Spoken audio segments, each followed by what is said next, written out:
eksplorasi ruang angkasa kini menjadi pasar baru bagi industri antariksa. Mulai dari pengiriman kargo ke angkasa luar, pemasangan satelit hingga wisata sudah mulai banyak ditawarkan perusahaan antariksa swasta. Kami hadirkan pembahasan mengenai kapitalisasi langit ini dalam Metropedia bersama Anggi Hasibuan.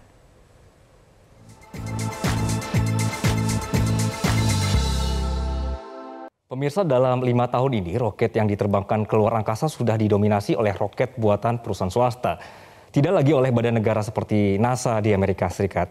1 tahun terakhir ini saja, teknologi roket juga semakin canggih dan kini perusahaan swasta menjual jasa penerbangan satelit dan kargo.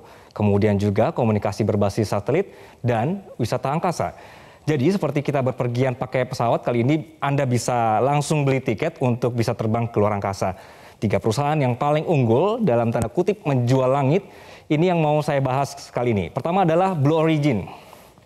Saya punya gambarannya di sini, di sebelah kiri saya ini adalah Blue Origin, roket New Shepard buatan Blue Origin ini sudah berhasil diterbangkan ke angkasa, ini membawa penumpang, termasuk bos utama perusahaan ini, Jeff Bezos.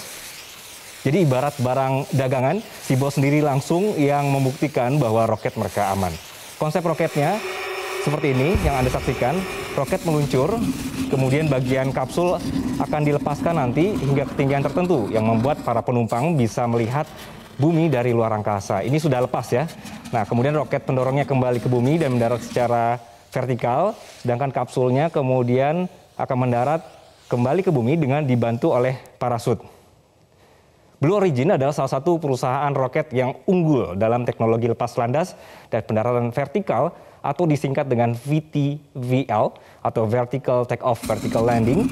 Ini teknologi yang semakin umum dipakai karena roket pendorong bisa dipakai berulang kali sehingga lebih hemat biaya. Roket swasta yang kedua adalah SpaceX. Sebelah saya ini adalah contoh dari Falcon atau Falcon 9. SpaceX ini juga merupakan salah satu perusahaan milik dari Elon Musk. SpaceX punya roket bernama Falcon 9 yang sampai hari ini adalah sangat unggul untuk teknologi lepas landas dan pendaratan vertikal. Kita bisa lihat bagaimana prosesnya.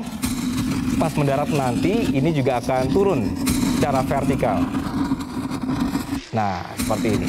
Oke, ini dianggap lebih murah karena roketnya bisa berkali-kali nih pemirsa. Nah pemirsa, Falcon 9 ini juga punya kakak. Kita lihat satunya lagi, ini adalah roket SN. Roket ini dikasih nama Starship atau juga sering disebut SN. SN ini punya kemampuan lebih besar untuk angkut kargo ataupun manusia. Bedanya saat mendarat, ini nanti roketnya akan rebahan dulu. Kita lihat. Ini adalah proses ketika meluncur, kemudian terbang, dan saat kembali ke bumi, ini gambarannya ya, dia akan bermanuver lurus dan mendarat secara vertikal. Jadi akan rebahan dulu badannya, kemudian vertikal. Nah ini dikarenakan bodi roket yang gemuk, berarti semakin berat dan juga semakin banyak bahan bakar yang digunakan. Untuk mengakalinya, roket harus rebahan agar kecepatan saat memasuki bumi bisa berkurang karena ditahan oleh angin atau istilahnya adalah air brake.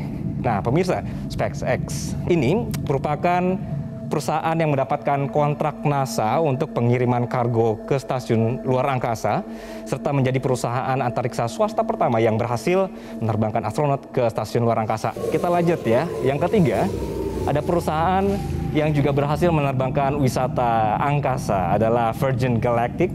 Bedanya tadi basisnya adalah roket, kali ini di samping saya jadi pesawat dengan bantuan booster juga. Jadi pesawat di atas pesawat sebenarnya nih ya. Oke, sistemnya adalah setelah lepas landas dan terbang seperti pesawat biasa, pesawat yang disebut dengan Virgin Spaceship Unity 22 ini terbang ke angkasa, kemudian dengan ketinggian tertentu akan dilepas. Kita lihat. Nah, setelah dilepas, dia akan dengan kecepatan sangat tinggi meluncur ke luar angkasa di ketinggian sekitar 90 km dengan kecepatan Mach 3 atau juga 3.700 km per jam. Wow. Jadi dengan demikian Virgin Galactic juga berhasil menyerobot miliarder lainnya. Ada Jeff Bezos tadi dengan Blue Origin serta Elon Musk dengan SpaceX untuk menjual jasa angkasa.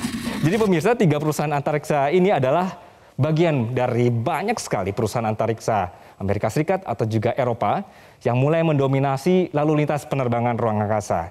Nah, di saat negara lain sudah berlomba-lomba untuk mengkapitalisasi langit, sudah saatnya juga bagi kita, warga Indonesia, untuk berhenti saling mencaci maki di media sosial dan ikut menjadi masyarakat yang maju. Anggia Sibuan pamit, sampai jumpa di Metropedia selanjutnya.